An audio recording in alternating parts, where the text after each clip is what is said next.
మహబూబ్నగర్ జిల్లా జడ్చల నియోజకవర్గ కేంద్రంలోని రంగనాయకుల స్వామి గుట్టపై మాజీ మంత్రి లక్ష్మారెడ్డి మీడియా సమావేశం. ప్రస్తుత శాసనసభ్యుడు అనిరుద్ రెడ్డిని దద్దమ్మ అంటూ సంబోధించిన మాజీ మంత్రి. ఈ సందర్భంగా మీడియా సమావేశంలో సంచలన ఆరోపణలు చేశారు మాజీ మంత్రి లక్ష్మారెడ్డి. ఇప్పుడు లైవ్లో మాజీ మంత్రి లక్ష్మారెడ్డి మీడియా సమావేశంలో మాట్లాడుతున్నారు, మీరే వినండి. అయిపోయింది. ఎలక్షన్లోనేమో గెలిచిన 100 రోజులు అన్నావు, అది అయిపోయింది. మళ్ళీ వాళ్ళు స్ట్రైక్ చేస్తే 6 నెలల్లో ఇస్తే తెచ్చిస్తాను, మీకు 25 లక్షల ప్యాకేజ్ ఇప్పిస్తాం, మొత్తం నిధులు మీకు ఇస్తా అన్నాడు. 6 నెలలు అయిపోయింది. మరి ఇప్పుడు దద్దం ఎవరు, అసమర్థుడు ఎవరు, మరి మీరు అర్థం చేసుకోవాలి, ప్రజలు అర్థం చేసుకోవాలి. మళ్ళీ ఒకసారి ఇటువంటి మాట్లాడితే చాలా సీరియస్గా ఉండే పరిస్థితి. ఇది ఎక్కడికక్కడ ఏం చేయాలో చేస్తాం. అప్పుడు నువ్వు మనం తిరగకుండా చేస్తాం, నిద్ర లేకుండా చేస్తాం. పద్ధతి కాదు, బుద్ధి తెచ్చుకో. కొత్తగా ఎమ్మెల్యే అయినావు, ఒక పద్ధతితోనే నడిచే చేసుకో. నీ పని నువ్వు చేసుకో, నీ బతుకు, నీ డెవలప్మెంట్ నువ్వు చేయి, మంచి పేరు తెచ్చుకో, మేము సపోర్ట్ చేస్తాం. కానీ పొద్దులేస్తే నా మీద పడింది, బుద్ధి ఉండాలి నీకు. మనుషులు మాట్లాడతారు ఎక్కడన్నా, ఇప్పుడు ఉన్నది మాట్లాడు. నేను నిజంగా ఏదైనా కరెక్ట్గా తప్పు చేసి దొరికించుకొని గీదిగిన చేసాను తిప్పు. ఇప్పటికి 10 మాట్లాడితే ఒకటి ప్రూఫ్ లేదు. ఈ సంతకం పెట్టి చూపి, మరి మీడియాకి చూపి, ఏం సంతకం పెట్టా, ఏం రాసి ఇచ్చిన నేను. మీరు అడుగుని మీడియా నేనేం రాసి తీసుకోండి. ఈ బుద్ధి లేని మాటలు, మనిషి మాట్లాడమాట, చిన్నపిల్ల శాసనం ఇవన్నీ.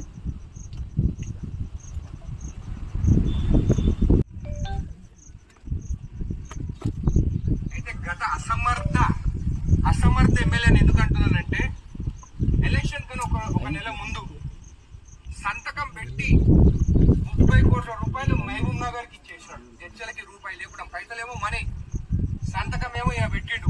అదే పక్క నియోజకవర్గం ఉన్న ఆలా వెంకటేశ్వర రెడ్డి దేవరకద్ర, ఆయనేమో సంతకం పెట్టలే, ఆయనకు రూపాయి రాలేదని చెప్పి.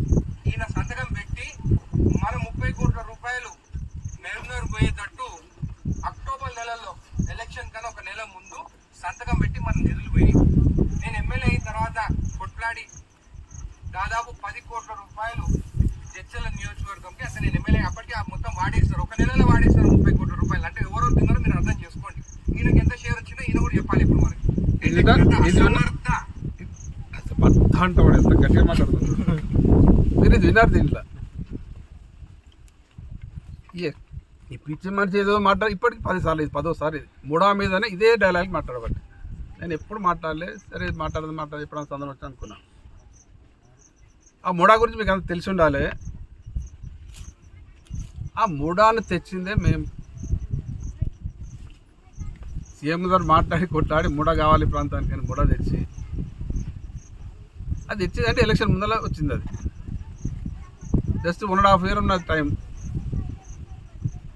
ఆ 1.5 yearలో ఇంక ఎలక్షన్ వాతావరణం తర్వాత మా ముడా చైర్మన్ డైరెక్టర్ ఉన్నారుగా, వాళ్ళంతా చూసుకుంటాం అనుకున్నాం. దాంట్లో నిధులు ఎంత వస్తున్నాయి, ఎంత పోతున్నది ఇంకా ఎప్పుడు మీటింగ్లో దాన్ని డిస్కస్ జరగలే. అయితే అతనే చెప్పిండు ఇప్పుడు ఈ మూర్ఖుడు, ఒక్క నెల ముందు అని.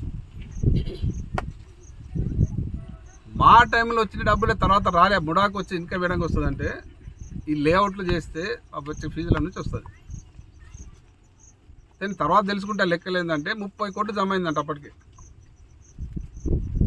ఈ సన్నాసి చెప్తా ఉన్నాడు 30 కోట్లు మొత్తం సంతకాలు పెట్టినప్పుడు అయిపోయినాయి. ఒక నెల ముందు సంతకం పెడితే శాంక్షన్ అయింది, టెండర్ అయింది, ఇంకా అయిపోయినాయి.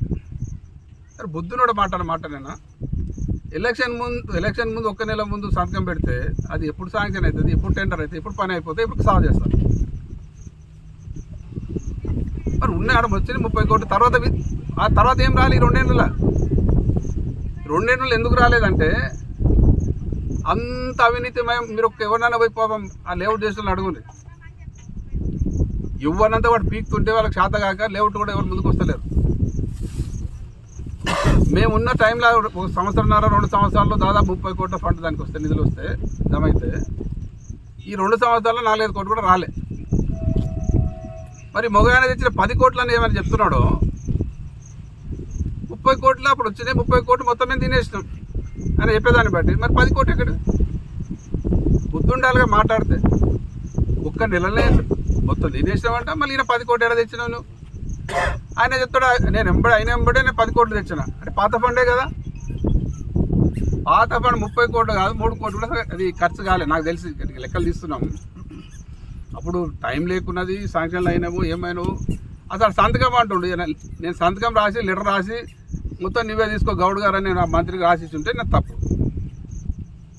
అది రొటీన్గా వీళ్ళంతా మా డైరెక్టర్లు అంతా చూసుకుంటా అనుకున్నాం. ఒకరోజు మీటింగ్ మినిట్స్ అనేది మీటింగ్ అటెండ్ అయినట్టు ఒకరోజు ఇక్కడికి వచ్చి మున్సిపల్ చైర్మన్ అది కమిషనర్ దాన్ని వైస్ ప్రెసిడెంట్ మనిషి పంపితే సంతకం పెట్టినా అందరు పెట్టారు అనుకున్నాం. ఇంకోటి ఈయన మాట ఇంకో దద్దమ్మ మాట ఆయన సంతకం పెట్టలే నేను పెట్టినా అంట. ఇప్పుడు ఆయనకు రాలే ఆయన నిధులు అంటాడు, ఆయన నాకు రాలే అంటుంది. సంతకం పెడితే ఫరకేంది? ఒకవేళ ఇప్పుడు ఆయనే మాట సంతకం పెట్టినందుకే మొత్తం పోయినా అంటే మీరు సంతకం పెట్టడానికి రాలే నువ్వే చెప్తున్నావు నేను ఓటుకుంటానే. ఇటువంటి చిల్లర మాటలు మాట్లాడి అసలు నీ స్థాయి దిగజార్చుకుంటున్నావు, జడ్చాల స్థాయి దిగజారుస్తున్నావు. నువ్వు పని మీద పడరా నాయన, నీకు పనికి సహకరిస్తాం, పని చేసుకో, మంచి పని చేయి, చేతనైతే పని చేయి, చేత కాకుండా వదిలిపెట్టు. కానీ డ్రామాలు ఎందుకు, నాటకాలు ఎందుకు? నువ్వు 100% అసమర్థుడివి. ఎందుకంటే నీతో ఏమైతే డైలాగ్ తప్ప. నువ్వు డైలాగ్ కొట్టినా 150 కోట్లు తెచ్చినా అని రోడ్లు తెస్తే దాంట్లో 100 కోట్లు నావే, 56 కోట్లు ఓన్లీ ఒక్క రోడ్ గంగాపూర్ బాలనగర్ రోడ్. నువ్వు మున్సిపాలిటీ టెంకాయలు కొట్టి మొత్తం గతంలో 25 కోట్లు శాంక్షన్ దాంట్లోకి వెళ్ళి మెల్లమెల్ల వితలవాడిగా అవే చేస్తున్నావు. ఇప్పుడు కాలేజీ టెంకాయ కొడితే అది నేను శాంక్షన్ చేస్తే టెంకాయ కొడుతుంది జూనియర్ కాలేజ్ బిల్డింగ్. నువ్వు గ్రామ పంచాయతీ బిల్డింగ్లు ఓపెన్ చేస్తే అన్నీ నేను కంప్లీట్ చేస్తే టెంకాయలు కొడుతుంది.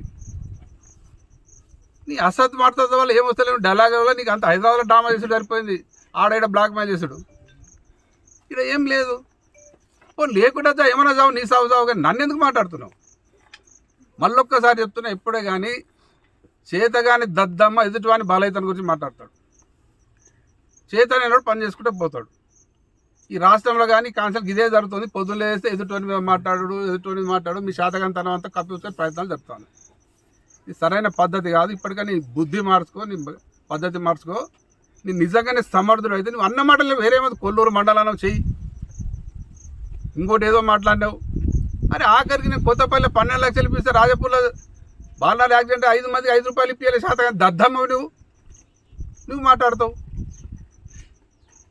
ఇప్పించి పని చూపి సంతకం పెట్టిండి పోయినాయి నేను లెక్కలు తీద్దాం. పాప మీరే అందరం పోదాం, మున్సిపాలిటీ మామూలు పోదాము, ముడాకు పోదాం, మామూలు ముడాకు పోదాము. మరి ఎన్ని నిధులు వచ్చినాయి, ఎక్కడెక్కడ పోయినాయి, ఎన్ని ఖర్చు అయినాయి, మరి అన్ని ఖర్చు అయితే ఈయన తెచ్చి పీకి తెచ్చాడు. ఇలా ఇంకా మర్చిపోయినా ఆయన మాట్లాడిన సందర్భం ఏంటంటే రాజపూర్లో టెంకాయలు కొట్టిండేది 3వ నిధులతో సీసీ రోడ్. ఆ నిధులు ఎక్కడంటే మా పుణ్యం మళ్ళీ గతంలో 30 కోట్లు అవే శాంక్షన్ చేసి గవే కొట్టుకుని గవే టెంకాయలు కొడుతున్నాను, కొత్త తెచ్చింది ఏం లేదు. ఇంకా నియతి లేకుండా మా పండుతో నువ్వు టెంకాయలు కొట్టు, నా గురించి మాట్లాడుతావు. మీరు చెప్పండి, దీంట్లో ఏమైనా అర్థం ఉందా? సంతకం పెట్టిండు పోయినాయి అంటాడు. సంతకం నేను ఏడ పెట్టాను బాయ్, ఏ సంతకం చూపి మీరే చూపి ఏడ సంతకం పెట్టినావు? మీటింగ్ బుక్లో సంతకాలు తీసుకుంటాను మామూలు, ఏడైనా చెప్తే గది చేసి ఉండొచ్చు. మరి నేను నా నిధులు నాకు వద్దు, జడ్చాలకు వద్దు, మామూలుకి ఏం రాసి ఇచ్చిన చూపి. మరి బుద్ధి లేకుండా మాట్లాడుతున్నావు. మళ్ళీ ఒక్కసారి కాదు, ఇది 10 సార్లు మాట్లాడి 10వ నిన్న మాట్లాడు రాజపూర్లో. ఊరుకుందామంటే ఊరుకొని ఇస్తలేడు. ఏం పద్ధతి ఇది? బుద్ధున్న మాటలేనా? నువ్వు నిజంగా సమర్థుడివి అయితే హాస్పిటల్ స్టాఫ్ తీసుకురా అర్జెంటుగా. 2 ఏళ్ళు సిగ్గుండాలి మాట్లాడడానికి. ఇంకోటి ఉదండాపూర్కి పైసలు తెచ్చిన నేనే మళ్ళీ ప్రభుత్వం వచ్చి నేను గెలిచుంటే 6 నెలల్లో 6 ప్యాకేజ్ మొత్తం కంప్లీట్ చేస్తుంటే 6 monthsలోనే మొత్తం నిధులు ఇస్తుంది. ఇంకో దాంట్లో 70 కోట్లు గతంలో వచ్చినాయి, నా టైంలో శాంక్షన్ అయినాయి, రిలీజ్ అయినాయి. అప్పుడు తాండాలకి ఇద్దామంటే అందరూ సార్ అందరికి ఒకసారి ఇంటి ఆపినాం. ఆ 70 కోట్లు ఇచ్చి సబ్బు డబ్బులు జరుగుతున్నాడు. నేను ఎంబడి పడతాను చూసుకో. నువ్వు 80% ఇచ్చిన మాట 15 లక్షల ఎకరాకి ఇవ్వాలి రైతులకు, 20 లక్షల ప్యాకేజ్ ఇవ్వాలి. ₹1 దగ్గర నేను ఇవ్వం. నువ్వు సమర్థుడు అయితే, అసమర్థుడు కాకుంటే, దద్దమ్మవు కాకుంటే తెచ్చి చూపి. నువ్వు 6 నెలలు చేస్తాను, 6 నెలలు అయిపోయింది. ఎలక్షన్లోనేమో గెలిచిన 100 రోజులు అన్నావు, అది అయిపోయింది. మనం వాళ్ళు స్ట్రైక్ చేస్తే 6 నెలల్లో ఇస్తే తెచ్చిస్తాను, మీకు 25 లక్షల ప్యాకేజ్ ఇప్పిస్తాను, మొత్తం నిధులు మీకు ఇస్తా అన్నాడు. 6 నెలలు అయిపోయింది. మరి ఇప్పుడు దద్దమ్మ ఎవడు, అసమర్థుడు ఎవరు, మరి మీరు అర్థం చేసుకోవాలి, ప్రజలు అర్థం చేసుకోవాలి. మళ్ళీసారి ఇటువంటి మాట మాట్లాడితే చాలా సీరియస్గా ఉండే పరిస్థితి. ఇది ఎక్కడికక్కడ ఏం చేయాలో చేస్తాం. అప్పుడు నువ్వు మనం తిరగకుండా చేస్తాం, నిద్ర లేకుండా చేస్తాం. పద్ధతి కాదు. బుద్ధి తెచ్చుకో. కొత్తగా ఎమ్మెల్యే అయినావు, ఒక పద్ధతితోనే నడిచేది చేసుకో. నీ పని నువ్వు చేసుకో, నీ బతుకు నీ డెవలప్మెంట్ నువ్వు చేయి, మంచి పేరు తెచ్చుకో, మేము సపోర్ట్ చేస్తాం. కానీ పొద్దులేస్తే నా మీద పడింది. బుద్ధి ఉండాలి నీకు. మనుషులు ఇలా మాట్లాడతారు ఎక్కడన్నా? మరి ఉన్నది మాట్లాడు. నేను నిజంగా ఏదైనా కరెక్ట్గా తప్పు చేసి దొరికించుకొని గీదిగిన చేసాను తిప్పు. ఇప్పటికి 10 మాట్లాడితే ఒకటి ప్రూఫ్ లేదు. ఈ సంతకం పెట్టి చూపి, మరి మీడియాకి చూపి. ఏం సంతకం పెట్టా, ఏం రాసి ఇచ్చిన నేను? మీరు అడుగుని మీడియా నేనేం రాసి తీసుకోండి. ఈ బుద్ధి లేని మాటలు, మనిషి మాట్లాడమాట, చిన్నపిల్ల శాస్త్రాలు ఇవన్నీ.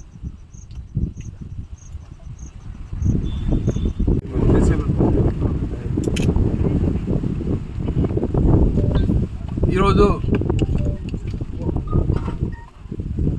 ఈ రంగనాయకుల గుట్ట పైన ఒక కార్యక్రమానికి రావడం జరిగింది. గతంలో ఈ రంగనాయకుల గుట్టను ఒక పర్యాటక కేంద్రంగా, పర్యాటక స్థలంగా రూపొందించడానికి ఆలోచన చేసి ఈ గుట్టపైకి ఎప్పటి నుంచో ఈ ప్రాంత ప్రజలు కోరుకున్నట్టుగా అతి కష్టంగా వేయడానికి చాలా ఇబ్బంది జరిగిన సీసీ రోడ్ నిర్మాణం చేపట్టడం జరిగింది. దాంతోపాటు ఇక్కడ ఈ ప్రాంతం దాదాపు 7-8 ఎకరాలు ఉంది. ఇక్కడికి దూర ప్రాంతాల నుంచి ప్రజలు వస్తుంటారు, భక్తులు వస్తూ ఉంటారు. వచ్చిన వాళ్ళు దేవుని మొక్కుకుంటే కాకుండా ఇక్కడ ఒక పూట కానీ ఒక రోజంతా ఆహ్లాదకరంగా గడపడానికి అవసరమయ్యే విధంగా ఒక పార్క్ నిర్మాణం ఏర్పాటు చేయడానికి 1,20,00,000 రూపాయలు శాంక్షన్ చేయించడం జరిగింది.